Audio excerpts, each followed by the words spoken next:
Nama Ketua Umum Partai Solidaritas Indonesia Kaisang Pangarep terus jadi sorotan belakangan ini. Razzian belusukan di Jakarta disertai safari politik ke sejumlah partai membuat putra bungsu Jokowi ini makin kuat dikaitkan dengan Pilkada Jakarta.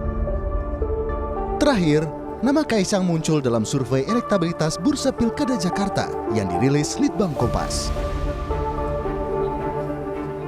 Berdasarkan hasil survei Litbang Kompas periode 15 sampai 20 Juni 2024, nama Kaisang berada di urutan 7 dengan 1% suara responden. Sementara di urutan pertama ditempati Anies Baswedan dengan 29,8%, diikuti Ahok dengan 20,0%, kemudian Ridwan Kamil 8,5%. Meski elektabilitas Kaisang masih di bawah beberapa sosok lain yang sudah lebih populer, PSI menilai positif karena munculnya nama Kaisang bisa jadi harapan baru bagi publik dengan hadirnya keterwakilan dari kalangan muda. Hal ini berkaca pada pemilu 2024 lalu, di mana nama Gibran Rakabuming Raka yang sebelumnya tidak diperhitungkan akhirnya muncul sebagai pemenang Pilpres. Kita belajar dari Gibran ya. Mas Gibran ketika waktu dimunculkan kan juga selain banyak kontroversi lalu dibilang juga tidak cukup tinggi survei untuk elektabilitas ya. Namun kan kita sudah tahu hasilnya seperti apa. Jadi saya pikir kita juga tidak boleh dalam hal ini menganggap remeh apa yang diinginkan oleh masyarakat, di mana ketika nama-nama itu muncul, kan kita juga PSI menyaringnya dari bawah. Lalu ketika ada permintaan bagaimana jika Kaisang dipasangkan dengan Yusuf Hamka misalkan, Pak Yusuf Hamka, atau dengan RK, atau bahkan juga ada simulasi dengan banyak nama lain. Saya pikir itu adalah hal yang positif ya. Sebelumnya, Kaisang mendapat dukungan dari Partai Golkar untuk maju di Pilkada. Bahkan, Golkar sudah menyiapkan kadernya Yusuf Hamka untuk mendampingi Kaisang jika memutuskan maju di Pilkada Jakarta. Nah, untuk mendukung tadi Mas Ketum, Mas Kaisang, seandainya beliau memilih Jakarta, saya siapkan kader Partai Golkar yang sudah memalang melintang di infrastruktur, yaitu Babah Alun. Mana Babah Alun? Sementara itu, Partai Kebangkitan Bangsa (PKB) yang sudah mengusung Anies Baswedan sebagai calon gubernur di Pilkada Jakarta masih mempertimbangkan sejumlah nama untuk diusung mendampingi Anies. Nama Kaisang Pangarep termasuk yang dipertimbangkan PKB untuk mendampingi Anies di Pilkada Jakarta. Ya kita pertimbangkan, tapi Mas Kaisang kan umurnya belum cukup ya. Belum cukup. Kan sudah ada PKPU. Tapi sudah ada ini, sudah ada PKPU berdasarkan fatwa MAF, putusan MAF itu sudah diatur di PKPU. Artinya Tadi ada juga yang uji materi di MK. Tunggu dulu semuanya. Tapi pada prinsipnya PKB tentu akan mempertimbangkan. Pengamat politik Adi Prayitno dalam program Kompas Petang menilai posisi Kaisang sebagai anak presiden jadi variabel penting. Kenapa sejumlah partai, terutama partai di Koalisi Indonesia Maju, mendorong Kaisang maju di Pilkada Jakarta meski elektabilitasnya relatif rendah? Ya, saya kira dua hal. Pertama, munculnya nama Kaisang ini kan tentu tidak terlepas dari posisinya sebagai Ketua Umum PSI yang belakangan begitu agresif melakukan safari politik ke sejumlah partai. Tapi yang kedua, variabel pentingnya adalah karena tentu posisinya sebagai anak presiden. Jadi variabel ini yang sebenarnya mempertebal kenapa partai-partai di KIM itu 1-2 partai perlahan sudah menyebut Kaisang sebagai sosok yang dinilai cukup potensial untuk maju dalam Pilgub di Jakarta. Selain Kaisang Pangarep, ada nama mantan Gubernur Jawa Barat Ridwan Kamil yang selama ini disebut-sebut akan didorong Koalisi Indonesia Maju untuk diusung di Pilkada Jakarta. Namun, pengusungan dua nama ini berdampak pada kesolidan internal Koalisi Indonesia Maju. Tak hanya di Jakarta, koalisi pengusung Prabowo Subianto dan Gibran Rakabuming di Pilpres 2024 belum satu suara terkait pasangan calon yang akan diusung di sejumlah daerah. Apakah Koalisi Indonesia Maju pada akhirnya nanti akan mengusung Kaisang Pangarep maju di Pilkada Jakarta? Kita bahas sore hari ini di Rumah Pilkada bersama dengan analis politik Universitas Paramadina ada Ahmad Khairul Umam. Mas Umam, selamat sore. Hasil survei terbaru dari Litbang Kompas kan elektabilitas Kaisang Pangarep cuma 1%. Menurut Anda, elektabilitas yang cuma 1% ini untuk seorang Kaisang Pangarep bisa jadi modal nggak sih untuk maju di Pilkada Jakarta?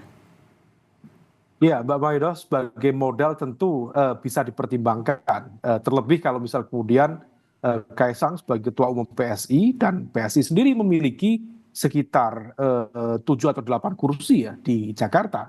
Maka sebagai baseline bekal awal tentu bisa dipertimbangkan. Dan memang faktor Kaisang sebagai putra Jokowi diakui atau tidak itu kemudian diyakini bisa menghadirkan efek kekuatan lebih baik dalam konteks konsolidasi kekuatan partai-partai pengusung termasuk juga kekuatan yang tidak terlihat yang kemudian diyakini bisa memenangkan pertarungan sebagaimana yang dikhawatirkan oleh rival politiknya selama ini. Oke. 8 kursi ya tadi sebenarnya. Dengan 8 kursi kemudian juga dipertimbangkan, tadi Anda bilang Mas Umam dipertimbangkan untuk jadi calon gubernur atau calon wakil gubernur yang tepat untuk di Jakarta?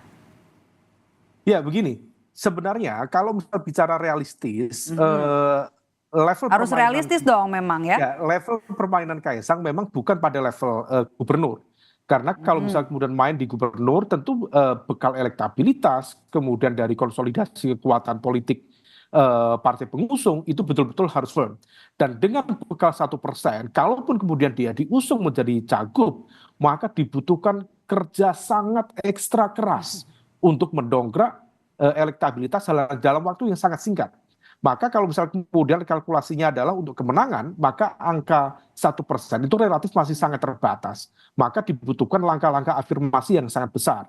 Tetapi kalau misalnya kita cermati, tampaknya memang baik Kaisang maupun PSI sendiri memang tetap meletakkan Jakarta sebagai prioritas utama. Meskipun nama dia cukup berkibar dalam survei di Jawa Tengah, bahkan nomor 1 dibandingkan dengan nama Pak Lutfi, kemudian Pak... Anda lihatnya Koalisi Indonesia Maju atau cuma Golkar yang pengen mengusung Kaisang di Jakarta?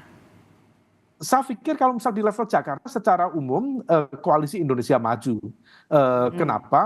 Karena bagaimanapun juga ada upaya untuk menghadirkan shortcut, jadi jalan pintas. Karena kalau misal kemudian Kaisang yang diajukan, maka barangkali diharapkan oleh lingkar di dalam konteks SKIM, kemudian ada konsolidasi kekuatan, baik dalam konteks pengkondisian koalisi, termasuk juga lingkup logistik yang barangkali karena kepercayaan sejumlah elemen dunia usaha terhadap pemerintahan dan sebagainya, kemudian diharapkan bisa memberikan dukungan logistik yang lebih leluasa bagi majunya Kaisang. Meskipun di saat yang sama Golkar sendiri salah satunya yang sangat berkepentingan untuk mengusung Kaisang supaya kemudian Golkar sendiri tidak perlu bekerja keras atau merelakan Ridwan Kamil atau menggadaikan kepentingan yang lebih besar di Jawa Barat. Karena bagaimanapun juga, Pak, kalau misal Ridwan Kamil dibawa ke Jakarta, memang ada cukup banyak kepentingan politik yang digadaikan, terutama pada level Jawa Barat. Artinya konsolidasi kekuatan politik di level Jabar yang kemarin berhasil mulai dilakukan oleh Golkar akan buyar. Dan di saat yang sama, RK itu dalam konteks keanggotaan di Golkar itu dihitung sebagai mu'alaf. Baru masuk gitu. Dan kalau misal kemudian Pak RK baru masuk di Golkar mendapatkan panggung sebesar Jakarta. Tapi kan tadi Mas Umam Anda bahas sorry saya potong. Tapi kan tadi Mas Umam Anda bilang soal realistis ya. Kalau realistis apakah tidak realistis kalau mengusung Golkar ini memilih untuk mengusung Ridwan Kamil di Jakarta karena berdasarkan hasil survei Litbang Kompas kan ada di posisi ketiga untuk tingkat elektabilitasnya di bawah Anies Ahok. Ya, tentu harus berhitung. Pertama, memang kalau misalnya Ridwan Kamil diusung, ini pertanyaan belum pada posisi Ridwan Kamil firm diusung. Artinya dalam konteks wacana. Dan nanti kalau misalnya kemudian dia sudah firm diusung, tentu instrumen pertanyaan akan berbeda dan persepsi publik juga akan berbeda. Dan ingat, komposisi 3 nama besar itu, nama Pak Ahok itu memang cukup promising, cukup menjanjikan, dan angka itu cukup besar. Tetapi di dalam konteks kalkulasi peta koalisi, PDIP sendiri per hari ini masih gamang untuk menentukan komposisi koalisi untuk mendapatkan dukungan dari salah satu partai politik yang lainnya. Nah, kalau misal kemudian ini masih dianggap sebagai kartu yang belum matang, maka per hari ini yang masih bisa dihitung adalah dalam konteks strata elektabilitas tertinggi adalah Anies Baswedan dan juga Ridwan Kamil itu sendiri. Nah, itulah kenapa kemudian kita kalau misal cermati secara lebih detail di pertemuan Golkar PSI kemarin antara Pak Erlangga dengan Kaisang sendiri, secara tidak langsung sebenarnya Kaisang menyampaikan secara eksplisit aspirasi politik yang ingin disampaikan oleh Kaisang maupun PSI. Ketika Pak Erlangga menawarkan Babah Alun, tetapi kemudian Kaisang sendiri mengeluarkan statement secara clear bahwa aspirasinya adalah Golkar agar mengusung atau bersedia merelakan kadernya untuk mengusung Ridwan Kamil di Jakarta. Artinya apa? Kaisang sendiri merasa ada kepercayaan diri lebih kalau misal dia ikut membantu bertarung di Jakarta dengan bersanding dengan Ridwan Kamil. Nah, ini yang kemudian ada ekspektasi yang berbeda, terutama antara Golkar sendiri dengan lingkar Partai-partai koalisi Indonesia Maju ya. Di dalam koalisi Indonesia Maju itu sendiri. Anda tadi bilang kalau benar-benar nanti Kaisang akan melangkah maju di Bursa Pilkada Jakarta butuh kerja yang ekstra keras, bukan cuma hanya keras tapi ekstra keras untuk bisa mendongkrak elektabilitas seorang Kaisang Pangarep. Kalau hasil survei Litbang Kompas baru 1% atau cuma 1%, menurut Anda efek yang paling kuat nanti untuk mendongkrak elektabilitas seorang Kaisang Pangarep, Jokowi efek atau Prabowo efek nanti? Barangkali dua-duanya, karena bagaimanapun juga Jokowi nanti akan berhenti di Oktober 2024, tetapi yang diantisipasi termasuk juga kekhawatiran dari rival-rival politik dalam konteks ini yang berbagai kesempatan disampaikan oleh PKS dan juga partai-partai di koalisi perubahan sebelumnya, kekhawatiran akan terjadinya penggunaan instrumen kekuasaan yang dalam kasat mata tidak terlihat tetapi cukup efektif dalam mengkonsolidasikan basis kekuatan. Memang Pak Jokowi selesai, tetapi bagaimanapun juga Gibran nanti akan menjadi wakil presiden aktif dan ada kekhawatiran itu. Meskipun itu sifatnya tidak mudah dibuktikan dan agak absurd, tetapi dalam konteks politik praktis kekhawatiran terhadap penggunaan instrumen kekuasaan menjadi hal yang sekaligus political warning bagi semuanya supaya kemudian tidak terjadi ke depan. Oke, masih dari hasil survei Litbang Kompas nih, Mas Umam, 66,5% mempertimbangkan responden ini memilih paslon yang didukung oleh Prabowo. Ternyata itu juga jadi pertimbangan. Jadi seperti yang Anda sampaikan bahwa Prabowo efek ini jauh lebih punya pengaruh dibanding Jokowi efek yang kemudian mungkin akan memudar nanti setelah Oktober. Ya, karena bagaimanapun juga elemen the ruling power itu seringkali dianggap, baik itu faktual maupun mitos ya dalam konteks politik dan kekuasaan, bahwa penguasa yang sedang berjalan itu seringkali memberikan impact secara signifikan terhadap proses pemenangan, baik melalui cara-cara yang terlihat, melalui konsolidasi kekuatan partai, maupun yang tidak terlihat, yang tidak mudah dibuktikan. Nah, oleh karena itu variabel seorang kepemimpinan Prabowo yang nanti per Oktober akan menjadi presiden dan pilkada dilakukan di November, tentu dihitung secara logik oleh masyarakat Jakarta yang memiliki tingkat literasi yang cukup matang, bahwa ini adalah variabel yang harus diantisipasi yang kemudian juga berdampak kepada tingkat keterpilihan. Dan terlebih lagi Mbak Maida, bahwa Pak Prabowo sendiri secara personal berkepentingan untuk meyakinkan Jakarta berada di bawah kepemimpinan nama yang bisa dikontrol, dikendalikan, sekaligus juga berada di bawah koordinasinya. Karena kalau misal kemudian sampai koalisi Indonesia Maju akhirnya tidak memenangkan di level Jakarta, maka ini akan menjadi sebuah etalase kekuatan politik oposisi yang siap untuk menjadi simbol perlawanan terhadap kepemimpinan presiden dan juga wakil presiden terpilih di pemilu yang lalu. Oke, catatan Anda Mas Umam, setelah Oktober nanti, setelah Jokowi juga kemudian tidak menjabat lagi, menurut Anda lebih signifikan mana nanti efeknya, Jokowi efek atau Prabowo efek nanti untuk pilkada, terutama untuk pilkada Jakarta? Begini, ini harus di-clearkan ya. Efek itu tidak semata-mata efek dalam konteks political leverage karena simpati, karena kewibawaan, tidak. Yang menjadi faktor yang kemudian kemarin menjadi sengketa dalam kepemiluan, efek ini yang harus dihitung adalah efek terkait dengan bagaimana kemudian instrumen kekuasaan itu bisa dimainkan. Siapa yang bisa mengendalikan itu, siapa yang bisa memainkan itu. Nah, kalau misal kemudian bicara dalam konteks efek di level itu, bagaimana kemudian arah kekuasaan bisa Efek secara luas dong kalau begitu ya.